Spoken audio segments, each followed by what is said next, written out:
You know, I have to be honest.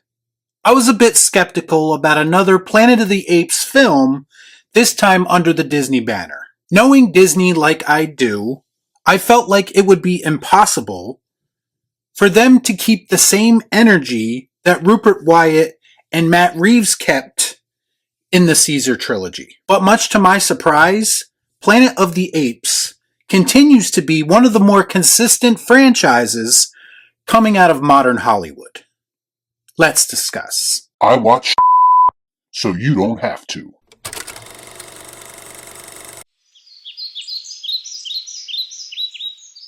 Before I get started, I'd like to kindly ask that you hit the like button and please subscribe to the channel for more content just like this. Come on. Do it. Do it! Kingdom of the Planet of the Apes takes place many years after the reign of Caesar, as we now follow a young ape named Noah who goes on a journey that will lead him to question everything he's been taught about the past and make choices that will define a future for apes and humans alike. So right off the bat, another thing that made me somewhat skeptical about this movie initially is how it's presumably moving away from the Caesar story. In reality, however, much to my delight and my surprise, Caesar's presence looms large over this film, even though it takes place generations after his existence. This movie actually continues to carry on and even build on his legacy that he left behind. Which as a fan, I appreciated because let's face it, Caesar is one of the biggest reasons that we were invested in that original trilogy to begin with.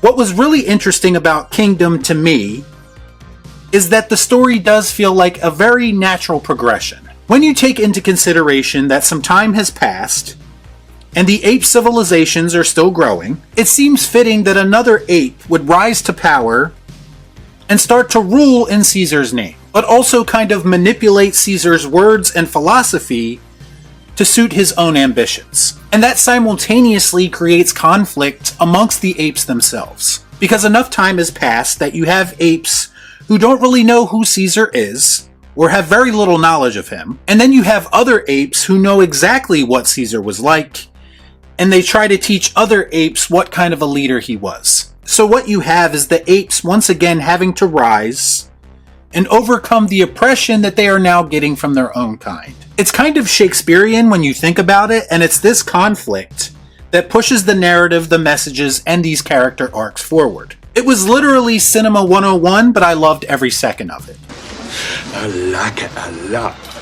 And then when you add the element of the humans who are trying to take back control, it creates more than a few morally ambiguous situations and decisions that had me questioning who in fact I'm supposed to be rooting for in this story. Noah is our new lead in this film, and he truly goes on what can only be described as your classic hero's journey. Initially, he's somewhat naive about the somewhat larger world that surrounds him. That is, of course, until conflict is brought to his doorstep and he experiences some tragedy. It's actually kind of refreshing and amazing that this movie makes you care more about CGI apes than you do about half the human characters that you see in most modern films. Because you feel what Noah is going through as an audience member, and you actually want to see him overcome. You want to go on this journey with him, and you know by the end of the film he will find his true calling. But even knowing that, because of the way they execute it, you can't help but still get wrapped up in his journey. I'm in a glass case of emotion!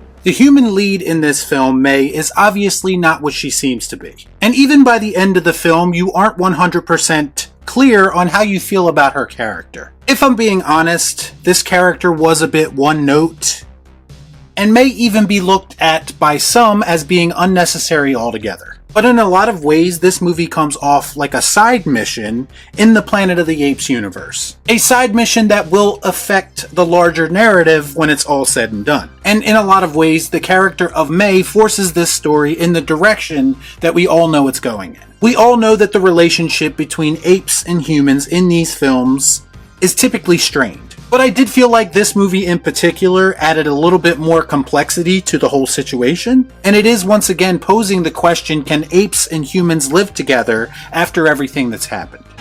Absolutely f***ing not.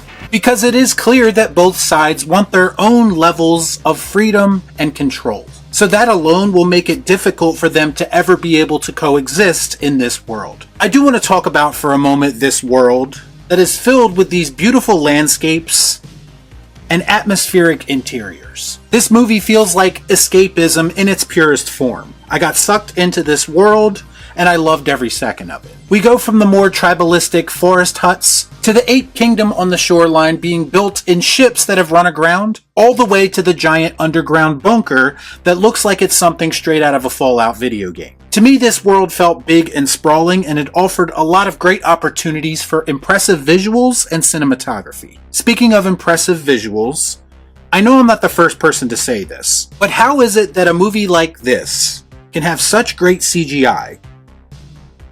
And then on the other hand, you have a movie that probably cost 3 times as much as this one did, and the CGI looks like What the hell am I looking at? When does this happen in the movie? I mean, these CGI apes are more believable and realistic than anything we've seen in a comic book movie in the past several years. It really does feel like they took their time and gave the VFX workers what they needed to add the details necessary to bring these characters to life in the best way possible. And again, it felt like they were keeping the same energy from the first 3 films in that aspect. I'd also like to commend Kingdom of the Planet of the Apes on its world building. This idea that there are different tribes of apes who adapt their own customs and their own traditions based on their location and the knowledge they have at their disposal was intriguing to me. I'm not gonna lie, it did kind of remind me of what James Cameron is doing with the Na'vi in Avatar, only in this case it's done in a much less literal way. Also similar to Avatar, this movie did kind of hit me in the feels when it tackles ideas about family and passing on a legacy. Why do you cry? Maybe it's because I'm a fairly new father myself, and I have another one on the way, but I just found the more personal moments between the apes, their friends, and their family to be that much more relatable. Bottom line, to me, Kingdom of the Planet of the Apes is almost everything you could want a cinematic experience to be. It has moments that will excite you, it has moments that will make you think, it has moments that will make you feel, and it even has moments that allow you to get lost in this film on the big screen in the way that you're supposed to. If I had to complain about something, I would say that the film is a bit too long, and it does drag in some spots. There are also some things contained within it that would be considered cliché by modern standards, but I do think that they are done well enough that they still work in this instance. Proof that some of those old Hollywood tropes are still effective in the right hands. And that's why I'm going to give Kingdom of the Planet of the Apes the pleased Palpatine. Good. Y'all be cool. Nah.